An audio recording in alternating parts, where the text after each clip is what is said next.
संभल में 24 नवंबर 2024 को एक हिंसा कारित की गई थी भीड़ द्वारा, जिसमें अभी तक कुल 79 लोगों को गिरफ्तार करके जेल भेजा जा चुका है। उसमें 29 पुलिसकर्मी एवं एक प्रशासन के व्यक्ति घायल भी हुए थे। कई लोगों को गोली भी लगी थी, उसमें घायल हुए थे। उसमें पुलिस द्वारा इन्वेस्टिगेशन किया गया है। थोरो प्रोफेशनल इन्वेस्टिगेशन के बाद में आज संभल पुलिस को एक अच्छी सफलता हाथ लगी है, जिसमें उस दिन घटना कारित करने वाले जिसने व्यक्ति द्वारा असले प्रोवाइड किए गए थे, जिस व्यक्ति के द्वारा इंस्ट्रक्शन दिए गए थे, जिस व्यक्ति के द्वारा ये हिंसा करवाने के लिए असले भी प्रोवाइड किए गए थे, उस व्यक्ति को पुलिस द्वारा गिरफ्तार किया गया है, जिसका नाम गुलाम पुत्र मुख्तार है। ये मोहल्ला दीपासराय नखासा का रहने वाला है। इस व्यक्ति को गिरफ्तार करने पे पूछताछ पे पता चला है कि इस व्यक्ति के ऊपर कुल 20 मुकदमे अभी तक दर्ज हैं, जो कि जनपद संभल में और आसपास में है। इसकी लंबी क्रिमिनल हिस्ट्री दिल्ली और एनसीआर के अन्य जगहों पर भी हो सकती है, उसका भी पुलिस द्वारा खंगाला जा रहा है। इसके द्वारा बताया गया कि पूछताछ में 23 तारीख को इसने अपने बॉस सारिक साठा से बात की थी। सारिक साठा को यहाँ के किसी स्थानीय व्यक्ति द्वारा बताया गया है कि 24 तारीख की सुबह को सर्वे होगा। सर्वे के समय किसी भी सूरत में वो सर्वे नहीं होने देना है। पूछताछ के दौरान इसके द्वारा ये एडमिट किया गया कि जो सारिक साठा है ये एनसीआर से गाड़ी चोरी करवाने की गैंग का सरगना है। वो अभी आज से कुछ साल पहले फर्जी पासपोर्ट बनाने के बाद में यहाँ से विदेश चला गया है। ये वहीं से बैठ के इस गैंग को संचालित करता है और यहाँ भारत में उसका काम करने के लिए ये व्यक्ति गुलाम है, ये काम करता है।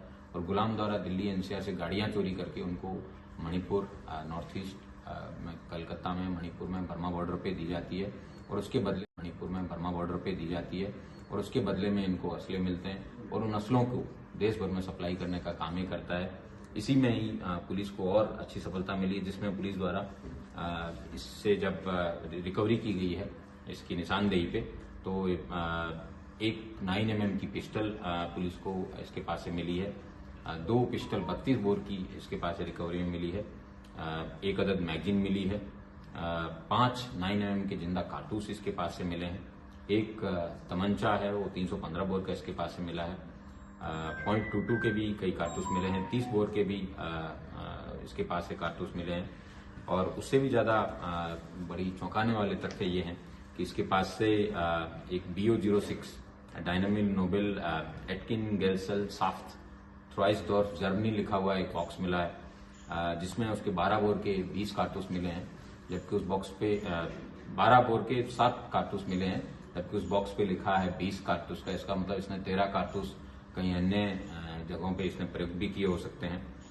ग्रेट ब्रिटेन का भी इसके पास से एली नॉच करके एक कवर है वो मिला है और मेड इन इंडिया की पैंदी के इसके 12 के AF के और चेकोस्लोवाकिया के बने हुए इसके पास मेड इन चेकोस्लोवाकिया के भी कारतूस हैं वो मिले हैं।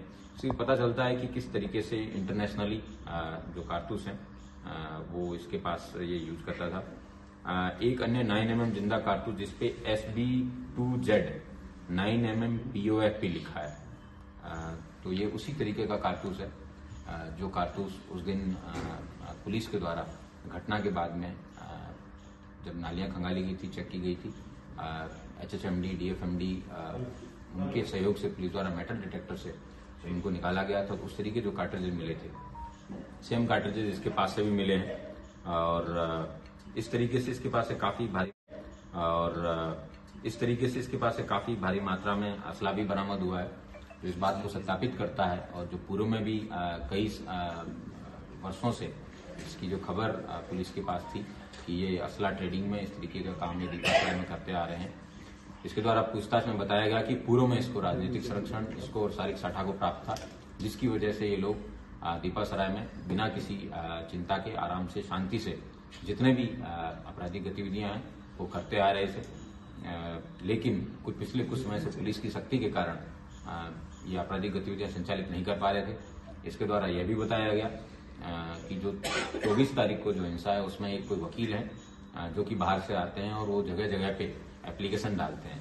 इनके द्वारा ये निर्धारित किया गया जब प्लानिंग में असले देने के समय उन्होंने उसको ब्रीफ किया गया था, उसका फोटो भी उनको बताया गया था कि ये इस तरीके का व्यक्ति है, जोलिए का है, इसको जामा मस्जिद के अंदर किसी भी सूरत में पहुंच के उस व्यक्ति को खत्म करना है। उससे देश भर के अंदर हिंसा फैलेगी और ये लोग जो हैं देश भर में, दुनिया भर में फेमस हो जाएंगे।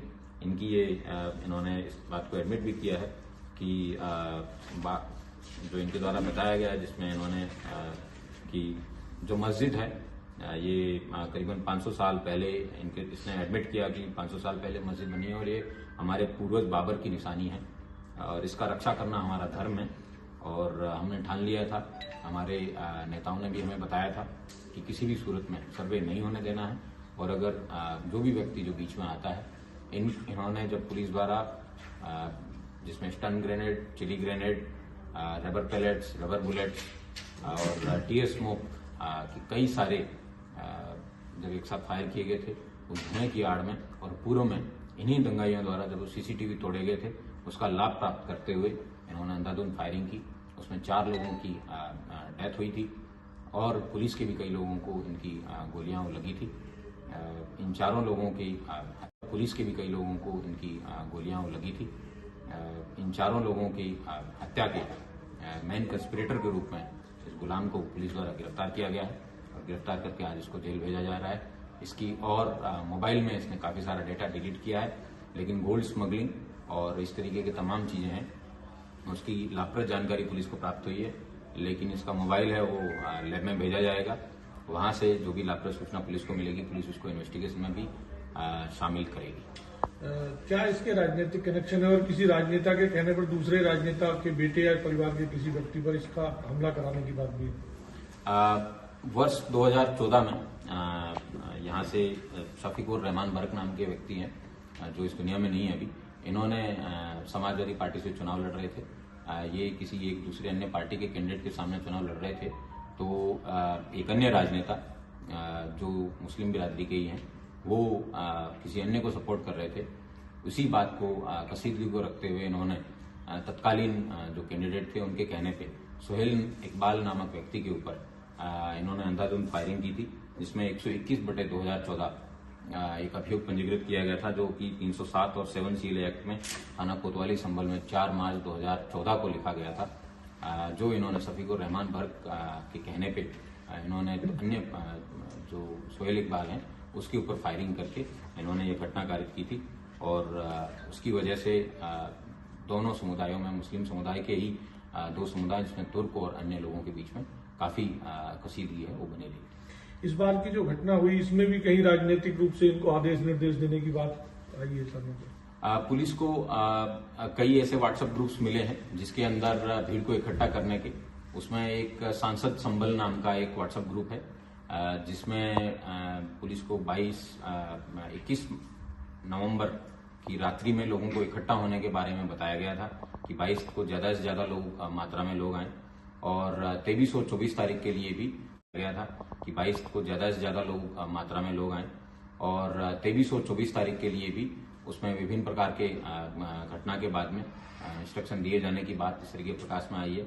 उसमें से कई सारे मैसेजेस हैं जो जिन लोगों के द्वारा मैसेज किए गए थे, पुलिस द्वारा उनको पूछताछ के लिए बुलाया गया है, लेकिन कुछ लोग अभी तक पुलिस के सामने अपीयर नहीं हुए हैं।